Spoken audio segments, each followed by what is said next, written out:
حضرت علی رضی اللہ تعالیٰ عنہ نے فرمایا، کتنے اپنے ہیں جو غیروں سے زیادہ غیر ہیں، اور کتنے غیر ہیں جو اپنوں سے زیادہ اپنے ہیں۔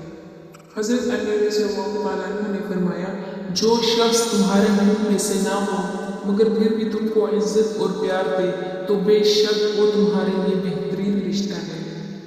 حضرت علی رضی اللہ تعالیٰ عنہ نے فرمایا، ایک دوسرے سے بغض نہ رکھو کیونکہ یہ ہر خیر و برکت کے زوال کا باعث ہے۔ حضرت علی رضی اللہ تعالیٰ عنہ نے فرمایا، مومن کے لیے ایک پل کی مانند ہے کہ جس کے گزرنے کے بعد مومن اس دنیا کے دکھ و مصیبتوں سے نجات پا کر ہمیشہ رہنے والی دنیا یعنی جنت میں داخل ہوتا ہے۔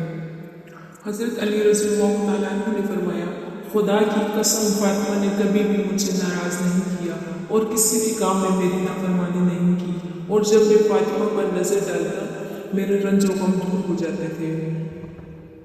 حضرت علی رضی اللہ تعالیٰ عنہ نے فرمایا، موت کے اعلان کے لیے تمہارے بالوں کا سفید ہونا ہی کافی ہے۔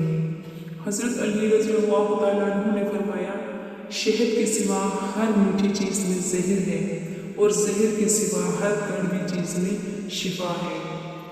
حضرت علی رضی اللہ تعالیٰ عنہ نے فرمایا، انجان بن کر بات کو ٹال دینے جیسے کوئی عقل مندی نہیں اور چشم پوشی اختیار کرنے جیسی کوئی بردباری نہیں۔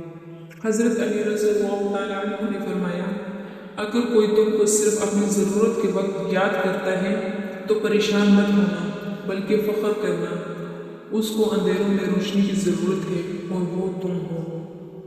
حضرت علی رضی اللہ تعالیٰ عنہ فرماتے ہیں، اپنے دن کا آغاز صدقہ دینے سے شروع کرو، اس دن تمہاری کوئی دعا رد نہیں جائے گی۔ حضرت علی رضی اللہ تعالیٰ عنہ نے فرمایا، یہ دنیا بھی کتنی عجیب ہے، ایماندار کو بیوقوف، بے ایمان کو عقل مند اور بے حیا کو خوبصورت کہتی ہے۔ حضرت علی رضی اللہ تعالیٰ عنہ نے فرمایا، تین چیزیں انسان کو اللہ سے دور کرتی ہیں، اپنے اعمال کو زیادہ سمجھنا، اپنے گناہوں کو بھول جانا، اپنے آپ کو سب سے بہتر سمجھنا۔ حضرت علی رضی اللہ تعالیٰ عنہ نے فرمایا، برا انسان کسی میں بھی اچھائی نہیں دیکھتا ہے کیونکہ اچھائی کو وہ صرف اپنی جاگیر سمجھتا ہے۔ حضرت علی رضی اللہ تعالیٰ عنہ نے فرمایا، جاہل کے سامنے عقل کی بات مت کرو، پہلے وہ بحث کرے گا پھر اپنی ہار دیکھ کر دشمن ہو جائے گا۔ حضرت علی رضی اللہ تعالیٰ عنہ نے فرمایا، جب تمہاری زندگی میں دو ایسے راستے آ جائیں کہ ظالم تمہیں گردن اٹھانے نہ دے اور دین تمہیں گردن جھکانے نہ دے تو تیسرے راستے گردن کٹانے کا راستہ ہے۔ حضرت علی رضی اللہ تعالیٰ عنہ نے فرمایا، مجھے مایوس ہونے والے شخص پر تعجب ہوتا ہے جبکہ اس کے پاس استغفار کی قوت موجود ہے۔ حضرت علی رضی اللہ تعالیٰ عنہ نے فرمایا، لوگ تمہارے عقل سے تمہاری شخصیت کا وزن کرتے ہیں، لہٰذا تم اپنی عقل کا وزن اپنے علم سے بڑھاؤ۔ حضرت علی رضی اللہ تعالیٰ عنہ نے فرمایا، انسان مایوس اور پریشان تب ہوتا ہے جب وہ اللہ کو راضی کرنے کے بجائے لوگوں کو راضی کرنے میں لگ جاتا ہے۔